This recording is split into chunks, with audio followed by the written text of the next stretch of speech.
안녕하십니까. 캔사스 하모입니다. 네, 좀처럼 우리 김우중 가수에 대한 그 비난과 사적인 내용까지 정말로 하찮은 내용까지 지금 모든 언론이 돌려막기라고 그러죠. 또 그 스핀 빙빙빙 돌리는 거예요. 하나 기사 갖고 계속 돌린다든가. 보트라고 있어요. 소셜 보트.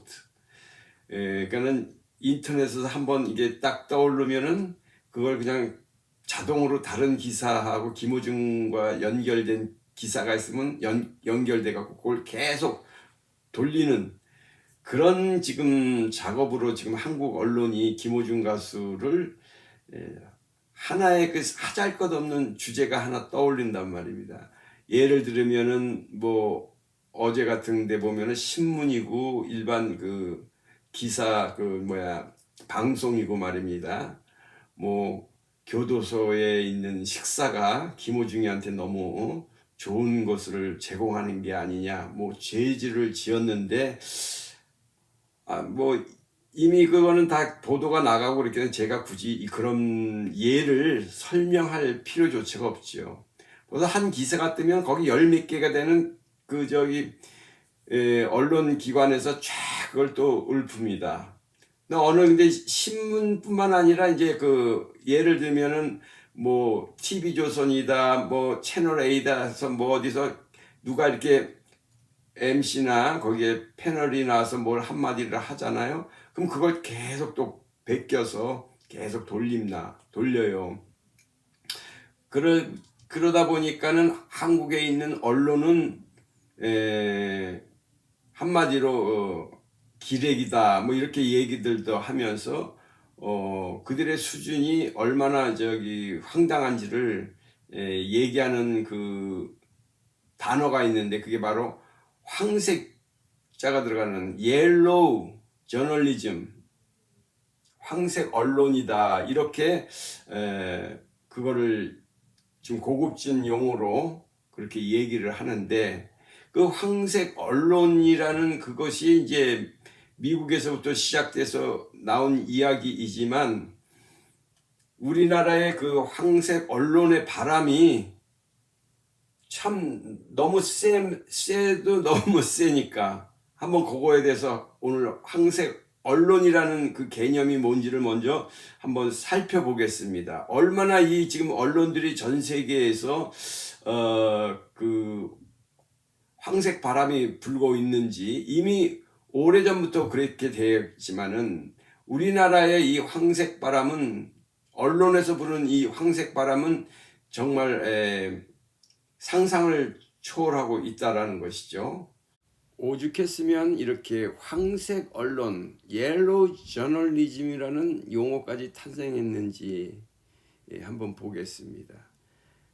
일단 황색 언론이라는 그 뜻은 뭐랄까 이 보도나 이런 그 TV 방송에서의 그 기능이 그 근본적인 그 취지나 기능을 살려서 윤리나 또 어떤 그 사회적으로 이 독자들에게 이 진실을 추구하고 또 알릴 권리를 그 언론으로서 갖춰야 될 그런 것에 충실하는 것보다는 오히려 판매 부수, 신문에서는 판매 부수겠죠. 그다음에 이제 TV 방송국에서는 뭐 자기네들의 시청률을 올리기 위해서 즉 한마디로 영리를 위해서 그들은 집중적으로 이런 자극적인 그런 프로나 그런 그 컨셉을 만들고 선정적인 소재, 그다음에 어떤 면에서는 물타기,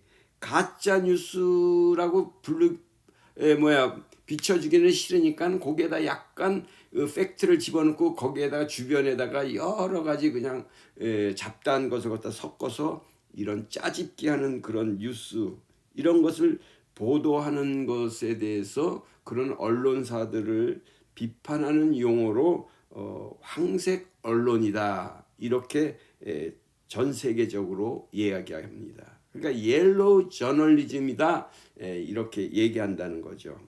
근데 아이러니하게도 이런 그 용어를 만든 사람은, 이런 것을 지적받은 사람은 미국에서의 그 최고의 권위 있는 언론상인 플리처상을 만드신 조셉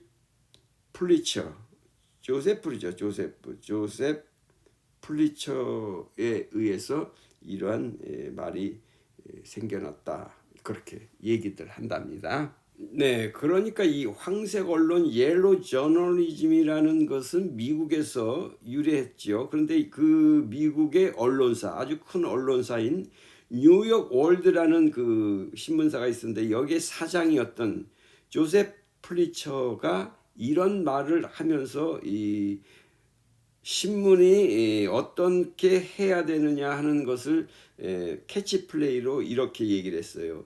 재미없는 신문은 죄악이다. 네, 신문을 가지고서 이게 하나의 어떤 그 정론, 그 뭐 진실, 뭐 논설에 있어서도 어떤 그 가치 있고 미래지향적인 그런 것만 보도하는 게 아니라 재미가 있어야 된다. 재미가 없는 신문은 죄악이다. 이렇게 이야기하면서 그걸 발판으로 해서 신문이 점점 재미와 선정적인 것, 언론, 그러니까 방송도 거기에 편승하게 되었다. 네, 그러면서 회자되는 또 그 구절, 아주 명언들이 있습니다. 신문을 읽지 않는 사람은 무식한 자다. 그러나 신문을 읽은 사람은 잘못된 사실을 아는 자다. 네. 신문을 읽지 않는 사람은 무식하대요. 그런데 신문을 읽은 사람은 잘못된 정보, 어떻게 세상이 돌아가는지를 제대로 깨닫지 못하는 잘못된 사실을 아는 사람이다. 네, 이게 마크 트웨인이 얘기한 말입니다. 마크 트웨인은 여러분 아시다시피 미국 문학계의 아버지로 불리면서 세계적인 소설가죠. 특히 아동 문학에 있어서는 그를 따라갈 사람이 없지요. 톰 소요의 모험, 그 다음에 허클베리 핀의 모험과 같은 세계적인 유명한 작품을 쓰신 분이 이렇게 언론의 그 부당성, 언론이 그들이 정말 찌라시라는 것을 갖다가 아주 강력하게 비판하신 분이 마크 트웨인이라는 아주 세계적인 문학가입니다. 또 세계적인 팝 가수 마이클 잭슨, 그 이제 히스토리라는 앨범에 수록된 곡에는 이렇게 그 가사가 나와 있지요. 당신이 잡지에서 읽었거나 TV에서 보았던 것들이 전부 진짜라고 믿지 마세요. 네, 여기를 보면 이 타블로이드 정키라는 그런 곡이 있습니다. 여기서 타블로이드라는 것은 신문을 의미한다고 봐요. 이 정키는 아주 쓰레기 같은 것이죠. 그래서 여기서 보면 마이클 잭슨은 이 언론을 굉장히 혐오한 사람 중에 하나입니다. 자기에 대해서 뭐 들춰내고 하는 게 언론이니까 아마 마이클 잭슨도 이렇게 생각했던 것 같습니다. 당신이 집에서 읽었거나 TV에서 보았던 것들이 전부 진짜라고 믿지 마세요. 네, 지금 세계적으로 언론이 아니다는 것을 이렇게 한마디로 표현해 주는 그런 문구가 있습니다. 그것은 과거에는 황색 언론이라고 부르던 것을 오늘날엔 그냥 언론이라고 부릅니다.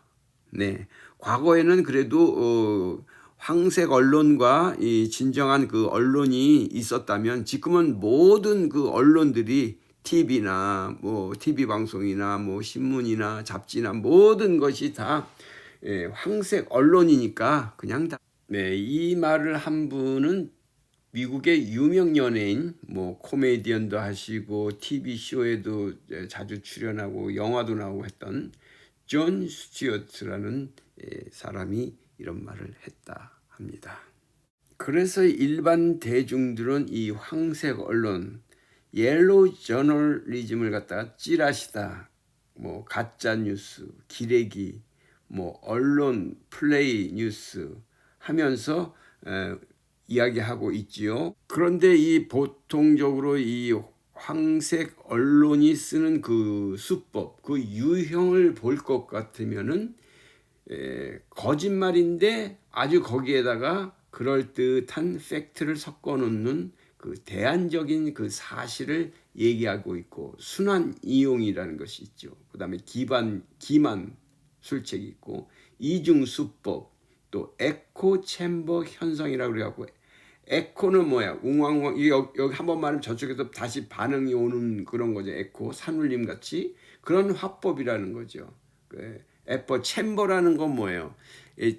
방이라는 뜻이잖아요. 실내. 거기서 왕 하면은 거기서 지네들끼리 왕왕왕 한다는 그런 현상을 지금 얘기하고 있고, 완곡한 그런 그 수사적인 어법으로 한다라는 것이죠. 물론 가짜 뉴스는 이루 말할 것도 없고, 거기에다가 오류가 난무하고, 또 어떤 면에서는 또 무고가 들어가 있고, 또 위장술책이라든가, 또 어떤 면에서 또 가스라이팅이라는 것도 있네요. 또 절반은 진실이고 또 반은 또 아닌 거, 물타기, 아까도 얘기했던 그다음 날조, 뭐 프레이밍, 인터넷 조작, 여론 조작, 탈진실. 진실이 있다면 거기에서 약간 자기네들이 불리한 것을 있으면 짜집게서 빼내는 것을 탈진실 유형이다. 뭐 그러면서 또 선전하는 거는 이루 말할 것도 없죠. 한번 어떤 게 있으면 그 사람을 계속 띄우는 거. 그 다음에 몰맥락한 인용이다. 몰맥락한 인용이 뭡니까? 잘못된 그 맥락을 갖다가 따와서 인용해서 보도하는 거죠. 또 위조하고 중상모략하고 소셜 보트, 아까도 말씀드렸지만은 어떤 그 인터넷에서 떠도는 그것을 어떤 단어를 중요한 단어를 치면 거기에 연관 검색어들이 막 돌아가니까 그걸로 해서 자기네들이 또 돌려막기 한다는 거. 그러면서 스핀, 뺑글뺑글 돌린다. 이런 유형으로 지금 황색 언론이라는 그것을 지금 써먹고 있는 것이죠.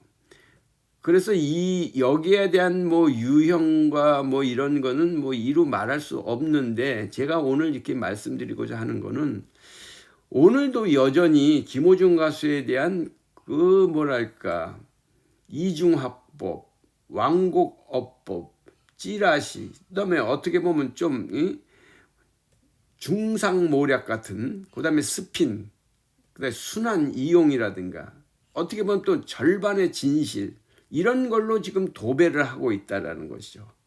그래서 한번 묻고 싶어요. 그렇게 김호중 가수가 그렇게 자주 언론에 비치고 한다면 그 김호중 가수를 한번 인터뷰 텔레비에 나오려면 그래도 만만치 않은 그걸 개런티라고 해야 되나, 뭐를 줘야 되는데, 금전적인 것도 보상이 돼야 될 텐데, 그렇게 많은 그 인용을 하면서 김호중 가수에게 어떻게 무슨 금전적으로 주는 게 있나? 그냥 막 갖다가 그런 화제성을 남발하면서 그렇게 막 쓸 수가 있는 것인지 묻고 싶네요.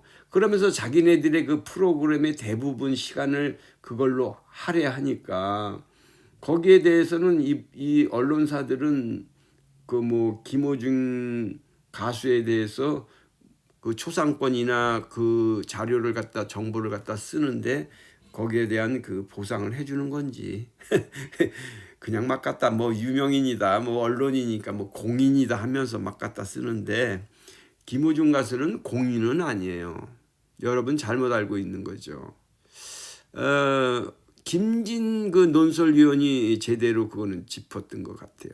김호중 가수는 유명인이지 공인은 아닙니다. 공인이라는 것은 국가에서 일정한 뭐 책무가 있다든가 정치적인 그런 국가에 대해서 책임이 있는 사람들이 공인이지, 김호중 가수는 아주 유명한 유명인이죠. 유명 성악가, 세계적인 성악가, 세계적인 엔터테이너가 될 것이고 또 물론 예술가이시죠. 예. 공인은 아닙니다. 예술가가 그런 면도 어떤 면에서는 사회를 선도하는 면은 있지만 정치적인 잣대 그다음에 법률적인 잣대로 공인이다 이렇게 보면서 그가 밥 먹는 모습 뭐 뭘 먹었느니 뭐 손을 뭐 허리에다 놓느니 주머니에 놓느니 다리는 왜 저렇게 가짜같이 찔뚝거리느니 참말로 또 거기에다가 무슨 뭐 이루 말할 수 없는 그 가십거리가 지금 난무하고 있지 않습니까? 네, 뭐 잠버릇이었더니 자포자기를 해서 뭐 그렇습니다. 이루 다 말할 수가 없죠. 한국에서의 그 세월호 사건을 보면서 우리는 학습 효과를 많이 했습니다. 광우병 사건 때도 그렇고 촛불 사건 때도 그렇고 언론이 띄우면은 다 국민들은 그 황색 바람에 의해서 다 뒤집어지는 거다. 이런 것을 언론들이 또 집권자들이 지금 현재의 집권자들도 잘 알고 있기 때문에 자기네들의 큰 이슈가 불똥이 떨어지는 것을 커버하는 데는 이만한 호재가 없으니 그렇게 지금 블라블라하고 있다. 저는 그렇게 생각합니다. 네, 오늘은 황색 저널리즘을 지금 제가 생각해 보면서 김호중 가수에 대한 한국 언론의 황색 언론 수법의 본보기가 지금 펼쳐지고 있음을 고발하면서 무차별하고 무분별 시청률, 구독률을 올리기 위해서 혈안이 되어가고 있는 언론에 그리고 국민의 눈과 귀를 현혹하여서 도가 넘는 보도를 좀 자제해 주십사 하는 바람으로 이 영상을 만들어 보았습니다. 그럼 우리 구독자님들, 아리스님들, 네, 우리 김호중 가수가 더 크게 성장하여서 우리가 만날 수 있는 길은 우리 아리스님들의 그 사기가 그 의혹이 계속 충천해 있어야 된다고 제가 말씀드린 바 있습니다. 그렇습니다. 네, 그럼 오늘도 보람되고 행복한 시간 많이 만드시기 바라고요. 건강하시고 평강하십시오. 네, 감사합니다. 캔사스 하모였습니다. 감사합니다.